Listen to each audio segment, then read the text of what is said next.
Welcome, fellow practitioners. I am your friendly goober tonight. I am taking over on the next round of the solo RPG round robin, so graciously hosted by a man alone, for the National Inter-galactic Tri-County Solo RPG Month. It's very nice for Man Alone to host this and for us all to get a chance to strut our stuff and show us how we do this hobby in different ways, because one thing I've learned in all the people that I've seen and read about and watched is it's paramount to see how other people do it. It gets new ideas, makes things more fun. Lots of good ideas out there. For my session, I looked over lots of different systems that I have and trying to keep it with the intent of all this, of keeping things simple and demonstrating and showing what a low barrier to entry this hobby can be for everyone. There's many favorites that I have that I looked at, to include even GURPS Ultralight. I don't know if you guys have ever seen that. A lot of people knock on GURPS being so complicated, which really it can be, but doesn't have to be. But even this is a little too light for me. I do like what GURPS gives you the ability to do. It's interesting. Cairn is a favorite of mine. That one's great as well. But some of my favorite solo RPG time has been off of Merkbore. Has been a wonderful, wonderful time, along with the Solitary Defilement supplement, and then I also picked up the Solitary Depths supplement by Chaocalypse. But I have done these things, and also in the interest of branching out, I encourage everyone to try out a different system that nobody else has done that you are comfortable with, so we can give all these artists the credit and appreciation that they deserve for strengthening and broadening our hobby. What I decided is to use EZD6 for my session. This is by DM Scotty, and it is published by Runehammer, Brandish Gilham, Mr. Hankrin. This system, as it says in the title, it uses D6s. There may come a time in which you use a D20, but I don't think it's on some tables that you can roll for the rabble rouser, as they call it, which is his DM Scotty's version of a title for what a DM would be in other games. So most of the time you're rolling one die, 1d6, but however, there may come a time where you roll 2 or even 3 of them. As it says here, if you roll a 3 or above, you set that as your difficulty. That's a normal task. Roll it, well, a 1, that's no bueno, as they call it, as our friends say. A 3 or above is a normal difficulty task, and then 2 being easier, and 4, 5, and 6 being harder. A 1, as I just unfortunately rolled today, we got that out of the way. A 1 is always a failure. 6s, however, while they are also always successes, also they can explode. So if I'm in combat and I'm rolling, and I roll a 6, I can roll another die to see if I succeed again and deal more damage. And so those can be a lot of fun as well. Damage and health in this is done by strikes.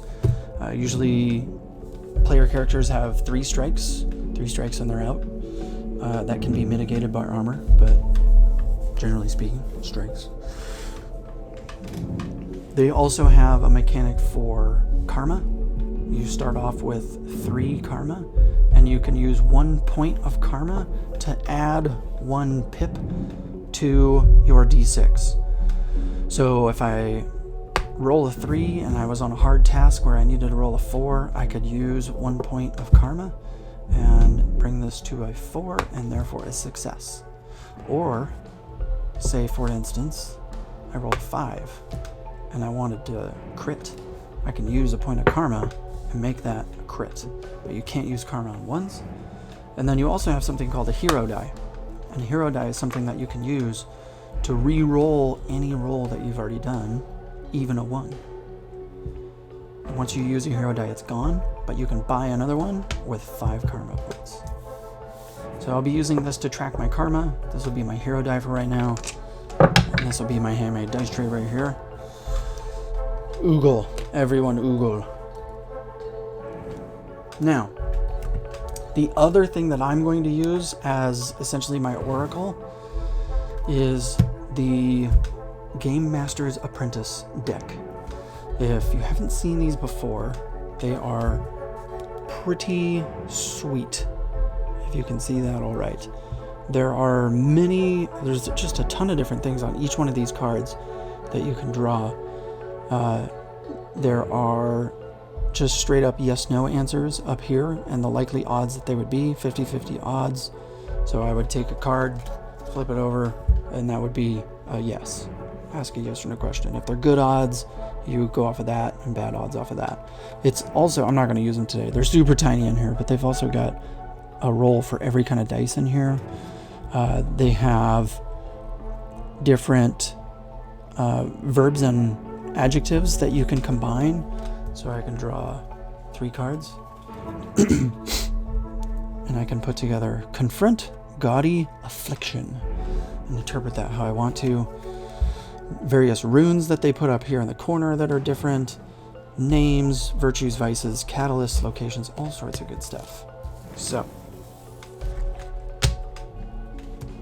put those at the bottom. Put those at the bottom. We already saw them. So I'll be using that as my oracle. Mythic Gem Emulator is an amazing thing as well that I've used before. So, EZD6, they have character sheets, but they encourage and you're able to put the entire character right here on a 3x5 card. So you can go off of that. I interpreted Stilton to be a brute based off of, while he doesn't look anything like this,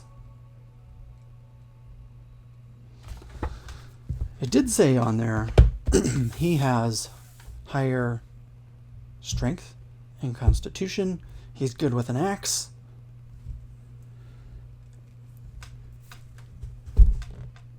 And it also said on there, he's unforgiving. And I put the Master Baker under aspects. So that is how I translated Stilton to EZD6.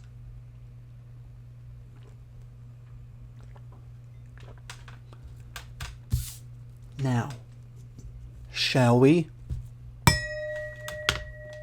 15 minutes starts now.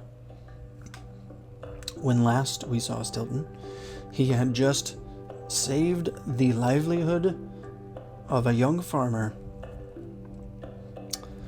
The local ruffians were about to cut off his fingers for a debt that they said they owed, and Stilton was able to step in and use his social skills to be able to smooth things over with them. The farmer, I don't believe he was named, so I can go to the handy bits in the back of EZD6 here and find some names. I'm gonna roll. I'm gonna say, is it a male or a female? And I'm gonna say even odds. Oh wait, male or female? That's not a yes or no question. Is it a male? No, it's not a male. It's a female. So female names, roll a d20. That's a 17. Malexia. Now, he was certainly a male in the last episode. But however, I will take that creative license. That's my prerogative. This is my session. Malexia.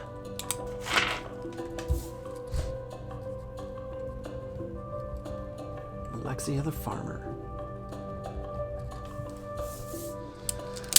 Malexia says to Stilton as the ruffians give Stilton a look, he hands over the gold to them and looks at them, waiting for them to turn away. Pay good on their deal that they said they would do.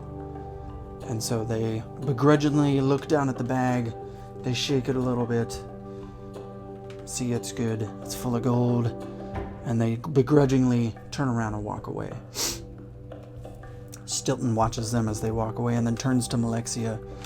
Malexia addresses him. Thank you, sir. Thank you so much for what you've done. You didn't have to give out that gold. And Stilton lets her know that there's no reason for any of that to happen. I'm new to this town, but I don't care what town you're from. No one needs to suffer through that. Where is it that you stay around here? For, as you may know, it seems that I could use some work. There's not much I'm going to be able to do to fill my belly and find a place to stay around here, unless I have some money to do so. And Malexia tells him, "Oh, no, you can come to my house. You can go to our farm. We'll have room for you there, and I think Papa would even have some work for you too, if you're able." And Stilton hears her ask if you're able, hears that comment, and then takes his axe, just puts it up on his shoulder, puffs his chest out, looks down at Malexia. "What you got for me?" Malexia then leads Stilton, and if you look at the map, Malexia then leads Stilton. Where we were was up here. Along here is where we came across. She leads him down through almost the middle of town and comes down here to, we're going to say, Building 11 is the farmhouse of Malexia. And so they go there, and she introduces Stilton to her father, Broderick.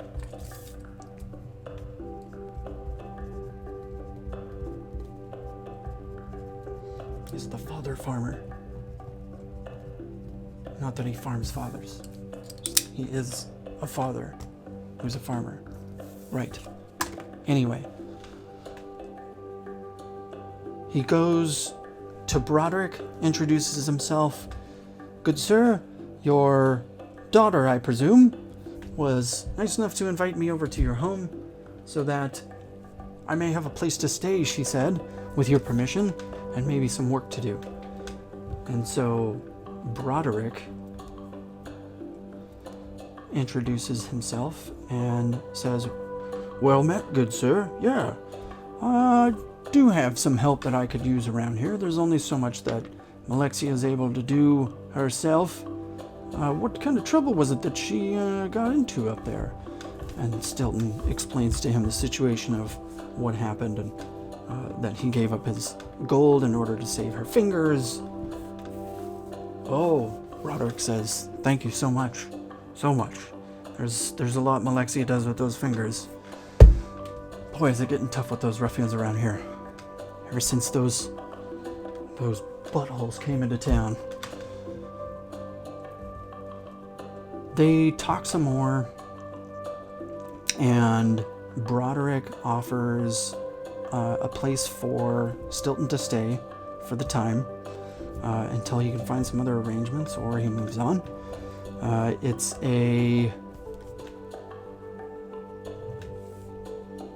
is a place. So one thing I can do on these cards too is they have what you would have it or see, hear, touch, or smell. And so I'm going to use this to say when they go to where they take him and he can sleep, he smells coppery blood. Ooh.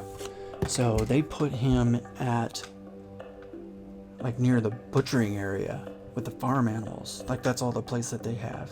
And so he can kind of smell the blood there, but hey, Stilton's a tough guy. This is temporary, most likely. And he's able to put his stuff down and set that down for them. And he asks Broderick, what kind of work would you have that I can do? And Malexia pipes up and says, "Oh, Father, he said he's a master baker. He said he can bake." And Broderick's kind of gives a side eye to Malexia. He's like, "Honey, we haven't had that oven going in years.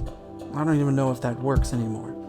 I know you miss those treats that Mama used to make, but I don't know." And Stilton says, "Well, why don't you let me take a look? I can go ahead and take a look at it." And Broderick says, "Suit yourself. I suppose you don't have much else to do, probably. So, yeah, come on over this way." He leads them around over to the house, away from the butchering area. Shows them the oven that they used to have. It's kind of a mess. So he takes some time to try and fix it back up. And I think we'll use this as one of our first rolls to do. So, like I said, on the difficulty scale here, we'll say, we'll just go with the normal difficulty. Sure. Stilton is using his abilities to try and build this oven back to a usable fashion. And I'm going to say, as it says on here, your boons, inclination, and aspects give you different bonuses. What's called a boon, as you may have heard from other games. And him being a master baker, I'm going to say that gives him a boon on figuring out how to put this oven back together. So a boon gives you an extra die to roll. So now I got to roll a 3 or above on any one of these die. Yes, a 6 and a 4. So a 6. So yeah, he puts that thing together like super good. And not only that, but he also is able to get together all the ingredients that he needs in order to make some fresh bread for them that they had some scraps together. So, some scraps from the harvest that were still left over that he could use. And so to start the oven, he needs a fire. So he goes around back where Broderick tells him the wood is, takes his hand axe and starts chopping up some wood in the back. I'm gonna say, while he's back there, he is confronted, as he's been chopping for a few minutes. 3 of those black armored ruffians come waltzing around the corner. Stilton's kind of sweaty at this point in time as he's chopping some wood. He's been working. He chops his little piece of wood, looks over and notices them, and that they're kind of walking over towards him. He takes the axe, puts it back up on his shoulder, addresses them, is like, "Hello, gentlemen, what brings you over here this fine afternoon?" And one of them,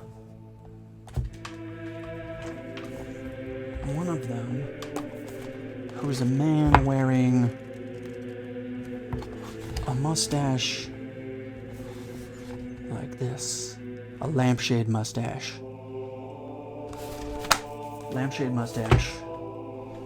addresses him as like, "So, what you doing in this town? You don't belong here." And Stilton tells him, "It seems like it's a free enough town for people to come and go as they please. Really, I've been invited onto this property. I don't think you have any business here." And Mr. Lampshade tells him, like, "I think you need to get moving on the way right now." And Stilton tells him, "Boys, look, we already dealt with this before. We don't need any violence here or anything like this." And Mr. Lampshade says, "I think violence is exactly what we need here." And they all 3 draw their swords and come at him. And so we're going to go into a short little combat, if we can get it done in time. And in combat, a general general, like, guard. Where is it? You know what? I thought they had a guard on here, but they don't. So, I'm going to say there's 3 guards. 1, 2, 3. Each of them has 2 strikes. And each of them has... It takes a 3 to hit them. So, they draw their swords and they start coming at him. Stilton decides he's going to move over towards 2 of them that are kind of grouped together and coming at him. And he has a sweep attack. And what that means is he gets to sweep his axe and he gets to hit everybody who's next to him. And since he moves, in EZD6, the heroes always go first. So he's going to... He has a boon for melee attacks because he's a brute. And he's going to go... Well, that doesn't count. That doesn't count. Doesn't count. He's going to go and attack those 2. Number 2 and number 3. Lampshade mustache is number 1. I get a 2 and a 4. So one of them hits. I'm not going to burn a bunch of stuff on that. So that's 1 strike on this guy. And then I get to roll again for the other guy because it's a sweeping attack. Also with a boon. Ooh, there's a 6! I got a 6! That's what I'm talking about.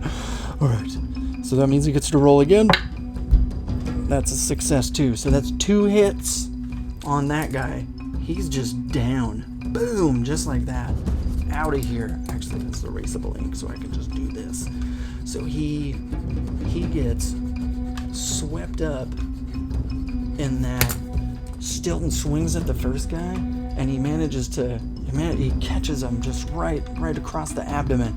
And the second guy is like moving forward because he thinks he's going after that guy, but it turns out he saves the heftier part of the swing for that second guy. As he comes across that guy's shirt, across his abdomen, locks eyes with him, and the guy gets the oh crap look as he takes that axe and just buries it right into his chest, and the guy goes down.